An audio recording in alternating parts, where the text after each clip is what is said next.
재수없어. 잘난 체 좀 하지 마. 철면피. 자기의 능력을 보여줘야 하는데 호감을 얻으면서 욕먹지 않으면서 자기 자랑을 하는, 이게 뭐 흔히 뭐 겸손하게 해라 뭐 이런 뻔한 소리가 아니에요. 정말 기존에는 몰랐던 지식을 제가 가르쳐 드릴게요. 하버드 비즈니스 리뷰에서 나온 방법인데 이걸 듣고 굉장히 깜짝 놀랐습니다.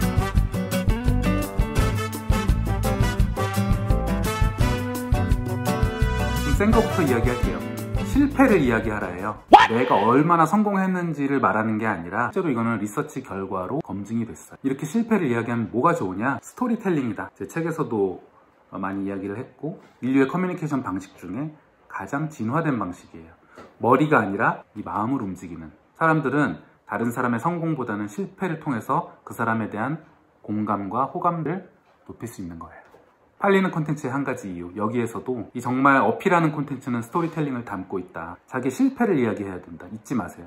두 번째 방법인데요. 세련되게 포장해라. 포장을 잘 해야 된다. 당연하죠. 어떻게 포장하라는 것이냐? 남의 이야기를 통해서 포장해라. 이거예요. 스탠포드 대학의 연구 결과예요. 첫 번째, 이런 이야기를 한 사람이 있어요. 나하고 일해본 사람이면 저의 리더십에 대해서는 아마 다 훌륭하다고 말할 겁니다. 이렇게 이야기한 사람은 뭐 자신감이 넘치잖아요. 하지만 재수 없으시죠, 듣기에. 실제로 평가를 좋게 받지 못했어요. 그런데 이렇게 이야기한 사람은 좋은 평가를 받았어요. 누구누구누구 상무는 이렇게 이야기한 적이 있어요. 아, 저 사람하고 일해보면 진짜 리더십 있는 사람이라는 걸 누구나 느낄 수 있습니다. 굉장히 다르죠. 똑같은 내용이에요. 세련되게 포장한 거예요. 뭘 통해서? 남의 입을 통해서, 검증된 사례를 통해서. 제 책을 보시면 도움이 많이 될 거예요. 이렇게 이야기하지 않고 저를 이제 칭찬해 주신 많은 분들의 댓글을 대신했거든요.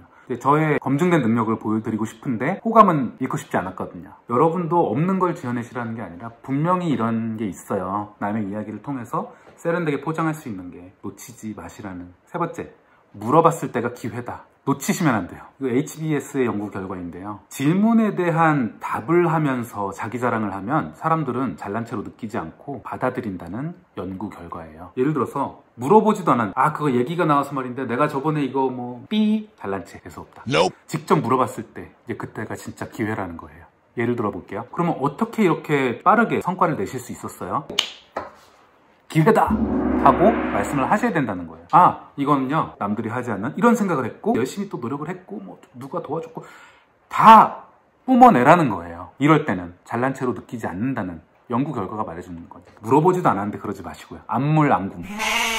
네 번째, 성과에 대해서 말해도 되는 자리라면 이것 역시 빼지 마라. 그렇게 말하라고 있는 자리가 있잖아요. 애초에 링키드인 아시죠? 그런데 보면 자기 자랑을 쭉 해야 돼요. 그죠? 업무 평가도 마찬가지예요. 업무 성과가 뭐가 있죠? 퍼포먼스를 증명하고 프레젠트 하기 위한 과감하게 하라는 거죠. 그런 데서 겸손한 사람들이 있어요. 꼭 그거는 안 돼요.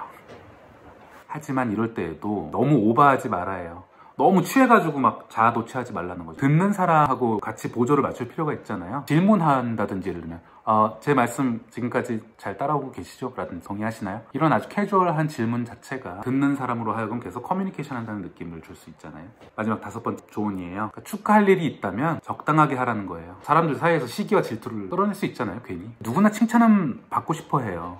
하지만 사람들한테 호감을 잃으면서 그렇게 하지 말라는 거죠. 정말 친한 사람들하고 해라 해요. 첫 번째 조언은. 친한 사람들 있잖아요. 어디나 사무실이나 어디나 뭐 한 명이라도 좀 좋은 일이 있었는데, 혹은 가족들하고 같이 저녁에 치맥 파티를 한다든지, 회사에서 굳이 떠벌리고 이렇게 해서 호감을 해칠 필요가 없다는 거죠. 평소에 생활하실 때 뭐 내 성공을 자기 일처럼 그렇게 기뻐해 줄 사람을 갖는 게 참 축복된 일이에요. 그죠?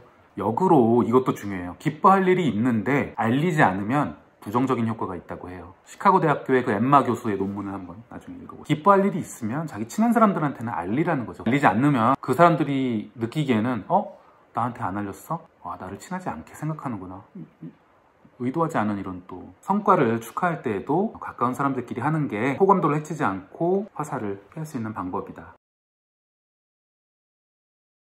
칭찬 누구나 받고 싶어 하는데 칭찬받고 싶은 욕구가 어디로 향하고 있는가? 남의 칭찬을 받기 위해서 자꾸 자기하고 어울리지 않는 자기의 고유성과 반대되는 일을 하게 되고, 그런 일을 자꾸 하다 보면 어떻게 되는지 아시죠?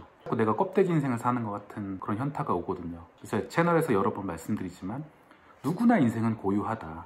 그러므로 내가 고유하고 내가 진짜 사랑하고 내가 잘할 수 있고 혹은 내가 의미를 느끼는 그런 일을 찾아가야 된다. 그리고 그런 일을 하다 보면 성공하게 된다. 자기 자신이 누구인지 아는 게 그만큼 중요하겠죠. 근데 칭찬받으려고 하다 보면 내 자신은 잊고 남한테 의존하게 되고, 그런 일을 하다 보면 여기까지, 잔소리는 또 여기까지 하겠습니다. 그럼 제 영상 타고난 천성이 왜 중요하냐 참고해 주시기 바랍니다. 현대사에서는 나만의 콘텐츠를 가지고 장사를 하던, 사업을 하던, 자기의 성과를 트래킹하고 잘 포장하는 것은 중요해요, 세련되게. 하지만 호감도를 잃지 않는, 뻔하지 않은 꿀팁 5개에 대해서 말씀을 드렸고, 하지만 그보다 더 중요한 게 있어요. 성과를 만드는 것이죠. 그래서 여러분의 진짜 타고난 고유성을 발현할 수 있는 그런 방식의 성과 많이 만드시기 바라고, 저는 댓글을 더 좋아하거든요. 댓글 좀 많이 남겨주시고 다음에 또 이야기 나누겠습니다. 감사합니다.